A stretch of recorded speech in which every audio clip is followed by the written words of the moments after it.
জোরে বলুন ইনশাআল্লাহ।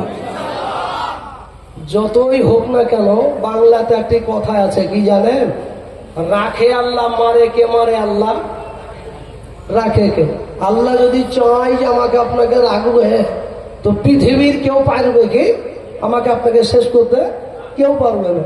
আবার যদি আল্লাহ আমাকে আপনাকে চায় যে মারবে, তো পৃথিবীর বড় সার্জন আপনাকে বাঁচাতে পারবে না।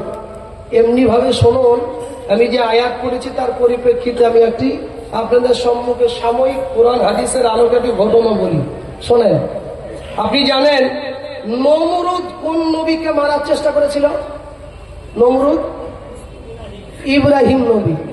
ফেরাউন কোন নবীকে মারার পরিকল্পনা করেছিল? নবী মূসাকে। বলেন তারা কি পেরেছিল? হ্যাঁ, পারে নাই, পারে নাই।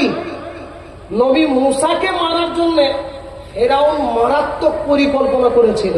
ফেরাউন স্বপ্ন দেখছে যে বনি ইসরাইলের বংশে একটি আগুনের টুকরো, আগুনের যে কয়লা হয়, ছোট ছোট কয়লা, ওই আগুনের কয়লা টাইপের একটি জিনিস ফেরাউনের সাম্রাজ্য এসে পুড়িয়ে ছাই করে দিয়ে চলে যাচ্ছে। স্বপ্নে দেখছে কিন্তু ফেরাউন।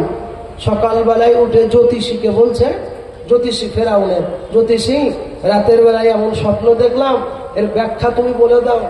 ফেরাউন খোদা বলে দাবি করেছিল কি করে নাই? করেছিল। তো ফেরাউনকে বলছে, হুজুর ওই বংশে এমন একটি ছেলে জন্ম নেবে, আপনাকে খোদা বলে মানবে না, বরং আপনাকে শেষ করবে। ফেরাউন বলছে, বললিস কি রে? বলছে হ্যাঁ। বলছে এক কাজ কর, বনি ইসরাইলের বংশে যত অন্তঃসত্ত্বা মহিলা আছে, প্রেগনেন্সি মহিলা, যে সমস্ত মেয়েদের পেটে বাচ্চা আছে, যেদিন হবে সেই দিন মারবে। এই হবে আর মারবে, এই করতে করতে আপনার মাসুম বাচ্চা হাজার হাজার শেষ হয়েছিল, তারপর নবী মূসা শেষ করতে পারে নাই। শেষ হয়েছিল না। এই করতে করতে বনি ইসরাইলদের বংশের লোকগুলো আপনার নোংরামো কাজ, নোংরা বলতে গেলে নিম্ন পর্যায়ের কাজ, পায়খানা সাফ করে তাদের কি বলেন? মেথর বলেন। এই মেথরি কাজ এই ফেরাউনের সাম্রাজ্যে ওই বনি ইসরাইলের বংশের লোক করত। হঠাৎ করে মন্ত্রীরা ফেরাউনকে বলছে, জাহাপানা আপনি যা শুরু করেছেন শেষ পর্যন্ত আমাদেরকে পায়খানা সাফ করতে হবে। বুঝে কেন? বুঝে আপনি সব তো বাচ্চাদের মেরে দিচ্ছেন, আর যারা পায়খানা সাফ করছে তারা বুড়া হয়ে তো মরে যাবে, তো তাদের কিছু বাঁচিয়ে রাখুন। ফেরাউন বলছে 1 বছর বাঁচিয়ে রাখবে, 1 বছর মারবি। কি বললো? বলছে 1 বছর বাঁচিয়ে রাখবে আর 1 বছর মারবি। ধরুন 2024 চলছে, 2024-এর যত বাচ্চা হবে সব মেরে ফেলবে, আর 2025-এর বাচ্চাগুলো বাঁচিয়ে রাখবে, মানে ওরা ম্যাথরি কাজ করবে। আবার 2026-এ মারবে। আল্লাহ বলছে তুই যে বছর মারবে আমি সেই বছরই পাঠাবো তোর। বলুন সুবহানাল্লাহ। কিন্তু যতই হোক মায়ের জান, নবী মূসা আলাইহিস সালাতু ওয়াস সালাম যখন জন্মগ্রহণ, লম্বা ওয়াকিয়া, মেন আমি ভূমিকা স্বরূপ মেন আলোচনাটুকু করব। নবী মূসা আলাইহিস সালাতু ওয়াস সালাম যিনি জন্মগ্রহণ করলেন, জন্মগ্রহণ করার পরে ওনার মা পেরেশানে পড়ে গিয়েছেন। ওগো আমার ভাইজান, ওগো আমার আব্বা জান, একটু মনোযোগ দিয়ে শুনুন। নবী মূসা আলাইহিস সালাতু ওয়াস সালাম বাবা একদিন যেই দিন জন্মগ্রহণ করলেন, নবী মূসার মা আল্লাহর কাছে দোয়া করে, মালিক গো আল্লাহ, আমি আপনার বান্দি, আমার বেটা মূসার হেফাজতের দায়িত্ব আল্লাহ তুমি নিয়ে নিও। বলে বান্দি রে, ও আমার বান্দি তুই একটি কথা শুনে নে। ওগো আমার বান্দি শোনো, তুমি আমার কথা শোনো, তোমার বেটার তুমি চিন্তা করো না, আমি আল্লাহ পাক হেফাজতের দায়িত্ব নিলাম। বান্দি আমার নবী মূসার জন্য কোনো চিন্তা করবি না, তুই সুন্দর করে একটি কাঠের বাক্স তৈরি করবি, ওই কাঠের বাক্স করে আমার নবীকে সাগরের উপর দিকে ভাসিয়ে দিবি। আচ্ছা বলেন, যতই হোক সে তো দুধের বাচ্চা, কোন মহিলা কি পারবে, কোন মেয়ে পারবে যে দুধের বাচ্চাকে সাগরের উপর দিয়ে ভাসিয়ে দিতে পারবে? যে কেউ পারবে না। কিন্তু এই অর্ডারটি কার? আল্লাহর অর্ডার। তো নবী মূসা আলাইহিস সালাতু ওয়াস সালাম ইনার জন্য এদিকে ফেরাউন কিন্তু ঘোষণাও দিয়েছিল, যদি কেউ ওই বেটার খোঁজ দিতে পারে তাকে আমি বহু মানে পুরস্কারে পুরস্কৃত করব। এই পুরস্কারের লোভে সবাই খুঁজে বেড়ায় যে এই যে বছরে মারের পরিকল্পনা, ওই বছরে কার কোথায় বাচ্চা আছে, লুকিয়ে রাখলো নাকি। ওগো আমার ভাইজান, নবী মুসা আলাইহিস সালাতু ওয়াস সালামের মা উনি কাঠ মিস্ত্রি কাছে গেলেন, মিস্ত্রি কাছে গেল, ওগো ভাই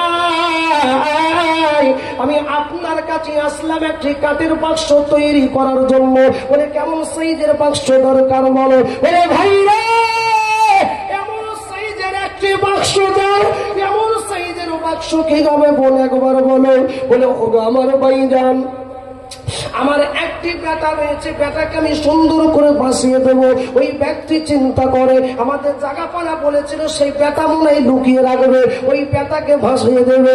ও ভাই, ও আসামের আব্বা আমি আপনাদের বলবো, ও ভাইজান আমি আপনাদের বলবো, ওই নবী মুসার জন্য ওই দারোয়ানের সামনে হাজির হইবে।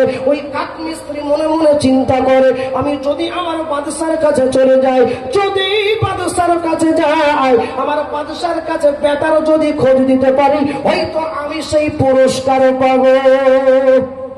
পুরস্কারের লোভে ওই বান্দা যখন চলে যাবে, আল্লাহ বলে এ জিবরিল আমার বান্দার কাছে চলে যায়। আয় আল্লাহ আমি কি SMS নিয়ে যাইব, আল্লাহ কি পাত্রা দিব, একবারে বলো। বলে জিবরিল রে যাও, জিবরিল যাও আমার বান্দার কাছে যাও। আমার বান্দা যখন নবী মুসার কথা বলতে যাবে, ওর জবান খানি বন্ধ করে দে। সুবহানাল্লাহ জোরে বললে গুনাহ হবে। আপনাদের আসামের লোকের গুনাহ হবে নাকি?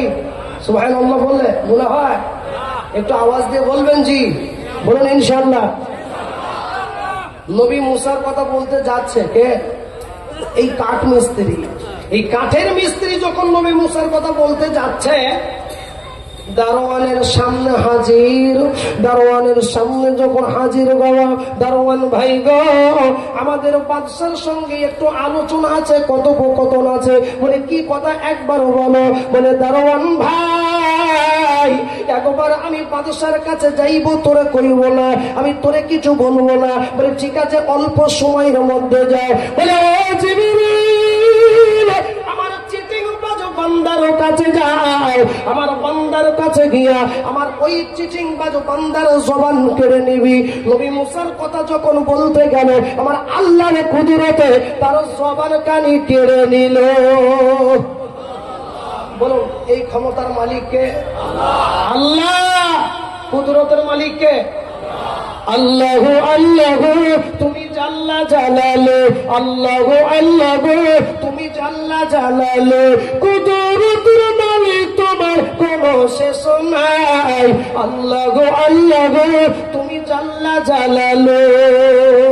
কুদরতের মালিক তিনি সেই আল্লাহ। বাবা ও আমার ভাই জানো, যখন জবানকারী বন্ধ করে দেওয়া, ইশারা ইঙ্গিতে কোনো দিক দিয়ে বুঝাইতে পারলো না, ফেরাউন তার মন্ত্রীকে বলল, ওরা আমার মন্ত্রী শোনো, এই তার কাটা মাল যদি আমার সামনে থাকে ওর গরদান রাখব না। কথা বুঝেন নাই? যেই বলেছে নবী মুসার কথা বলতে যাবে, আল্লাহর কুদরতে তার জবান কেড়ে নিয়েছে। ফেরাউন বলছে এই তার কাটা মাল যেন আমার এখান থেকে হাঁটা। ফেরাউনের সামনে গিয়ে ইশারা ইঙ্গিতে কোনো দিক দিয়ে যখন বুঝাইতে পারল না, ওই বান্দা বলছে আমার তো জীবনে এরকম জবান বন্ধ হয় নাই, আজ কেন হঠাৎ এমন হচ্ছে। আল্লাহ বলছে তুই তো জীবনে নবী মুসার কথা বলতে যাস নাই, তা আজ কেন বলতে গেলি? তা আজকে বলতে গেলি তো তোর জবানটাও চলে গেল। কথা বুঝেন নাই? যে ওই বান্দা দারোয়ানের সামনে হাজির, মানে গেটের বাইরে বার হয়েছে, আবার তার জবানে কথা ফুটে গিয়েছে। বলুন সুবহানাল্লাহ। ও চিন্তা করছে হবে বাইরে আসলে কথা হচ্ছে, ভিতরে গেলে বন্ধ হয়েছে কেন? আল্লাহ বলছে তুই যদি 100 বার ভিতরে যাস তো তোর 100 বার জবান কেড়ে নেব। ক্ষমতার মালিক আল্লাহ। আমি ওই জন্য আগে বললাম, রাখে আল্লাহ, মারে কার? মারে আল্লাহ, রাখে কে? আল্লাহ চান যে বাঁচিয়ে রাখবে। ওগো আমার ভাই জানো, ওই চিটিং বাজ বান্দা বাবা আবার দ্বিতীয়বার ঢুকে গেল। দ্বিতীয়বার যখন ঢুকলো আবার সবার কানে কেড়ে নিল, বলে বান্দা রে আয়, বান্দা আয়, তুই আমার কাছে যদি আবার তৃতীয়বার ঢুকিস আমি তোর গর্দান কেটে নিব। ওরে ভাই রে, ওই চিটিং বাজ বান্দা মনে মনে ভাবে আমার বাক্স যদি বানিয়ে দিতে পারি আমার বেটার সুন্দর খাবার নিতে আমি পারবো, আমার বাক্স যদি বানাইতে পারি আমার টাকা পয়সা পাইব। টাকার লোভে নবী মুসার মায়ের সামনে হাজির। দরদি বলো আমি তোমার সামনে হাজির হইলাম, বলো বোন বলো তুমি কেমন সাইজের বাক্স চাও? বলি এমন সাইজের বাক্স।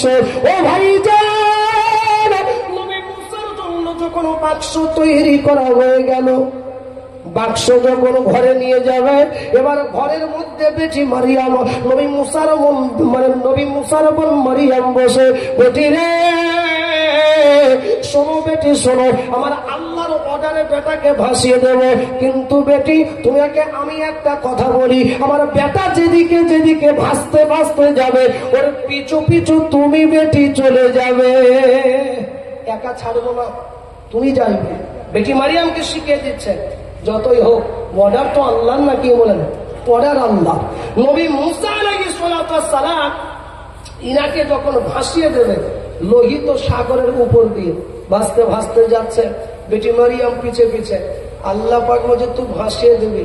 বলেন নবী মুসা আলাইহিস সালাম, নবী মুসার মা কার ভয়ে আল্লাহ পাকের অর্ডার, আল্লাহ পাকের তো ভয়, আল্লাহ পাকের আদেশ শুনেছিলেন, কিন্তু মারতে চেয়েছিল কে? হ্যাঁ, ফেরাউন। আল্লাহ বলছে জিবরিল আমার নবী মুসাকে ওই কাঠের বাক্স নিজ হাতে একেবারে ফেরাউনের ঘাটের সামনে দাঁড় করিয়ে দিবি। জোরে বলুন, কুদরতের মালিক আল্লাহ, একবারে ফেরাউনের ঘাটের সামনে। স্বামী স্ত্রী আলোচনা, স্বামী স্ত্রী গল্প হয়তো মিঠা মিঠা কথা হয় সেই রকম। আচ্ছা আপনাদের বলি, আপনারা জানেন কি দেখি, ফেরাউন বড়, ছোট বলে ভুল হবে, বড় মাপের কাফের।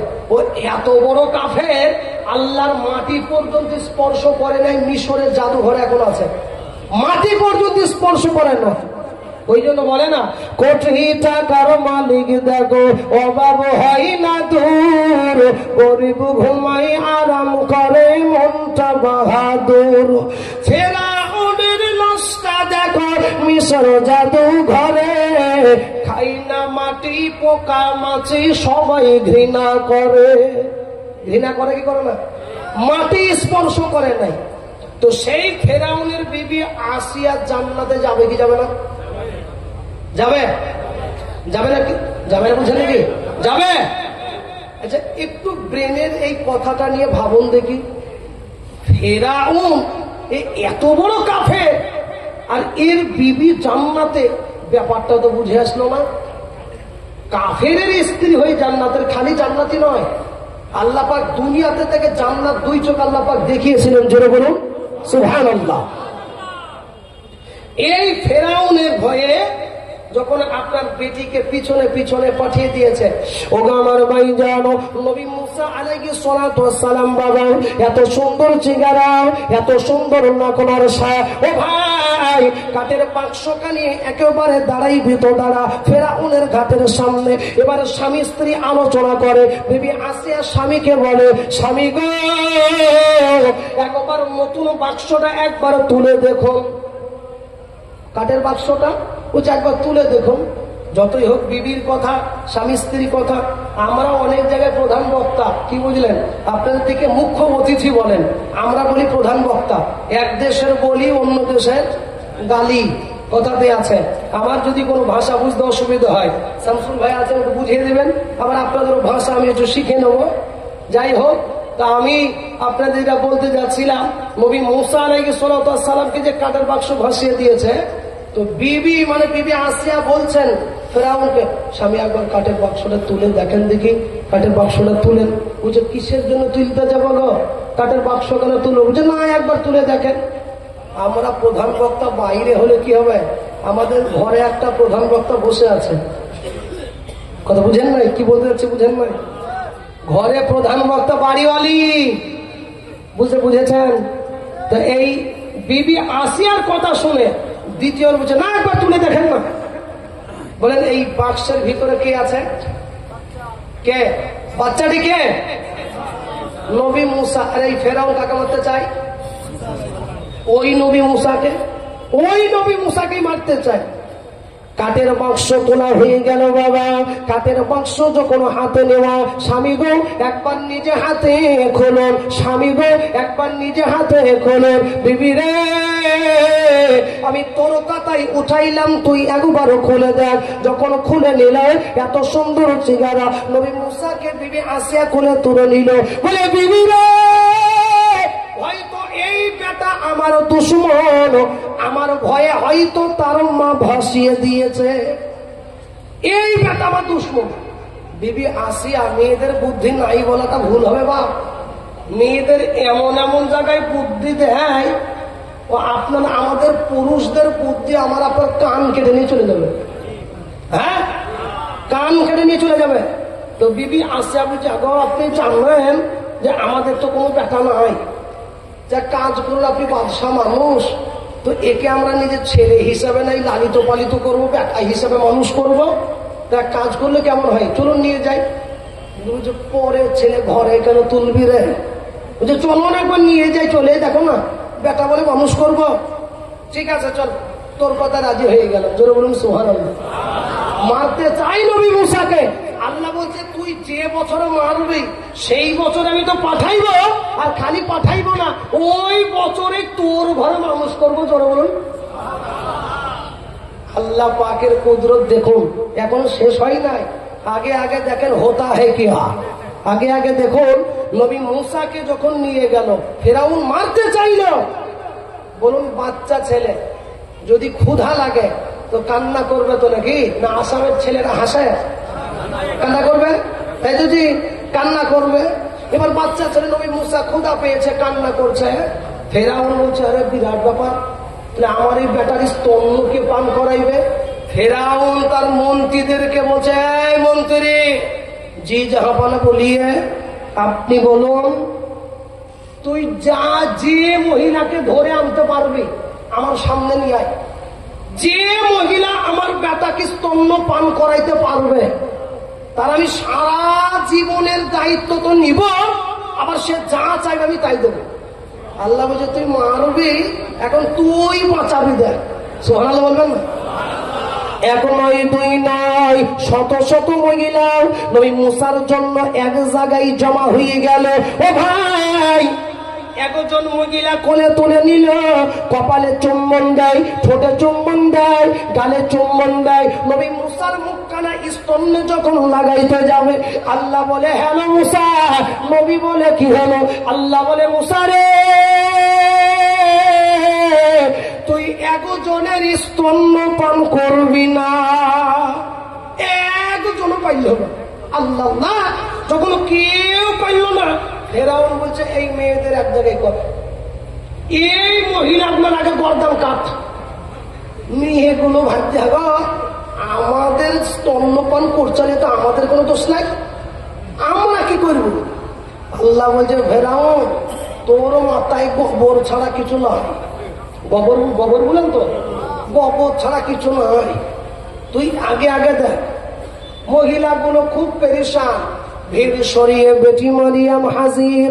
নবী মুসার বোন, যখন নবী মুসার বোন হাজির, বোন রে এত ভিড় কলে জমা হয়েছে একবার বলে দরদি, আমাদের বাদশার একটা পালিত পুত্র আছে, আমাদের স্তন্য আমরা কেউ পান করাইতে পারি নাই। বলে বাদশা কি বলেছে বলে বলে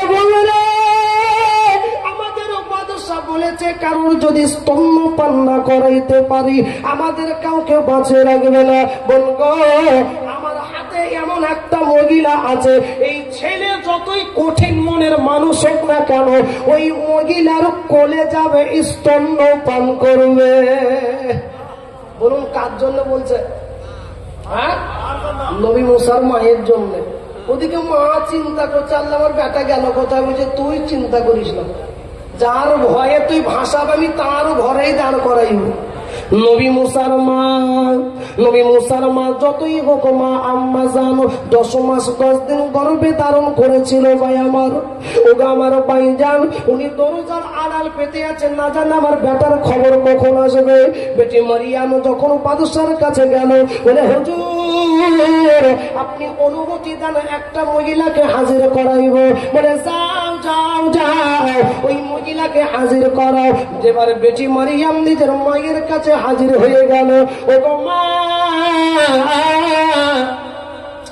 একবার এসো, তোমার বেটার খোঁজ পাওয়া গিয়েছে। বেটি রে, আমার বেটা কোথায় আছে বল। বলে তুমি যারও ভয়ে ভাসিয়ে দিয়েছো, তারও ঘরে আশ্রয় নিয়েছে।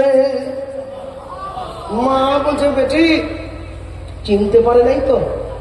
কে চিনতে পারবে? ও যে ক্ষুধা বলে দাবি করেছিল, আল্লাহ বুঝি তুই যে ক্ষুধা, তো তোর সামনে তো নবী মুসাকে আমি রেখেছিবে, তো তুই কিছুই করতে পারলি না। কিছু করতে পেরেছিল? সে ক্ষুধা বলে দাবি করেছিল।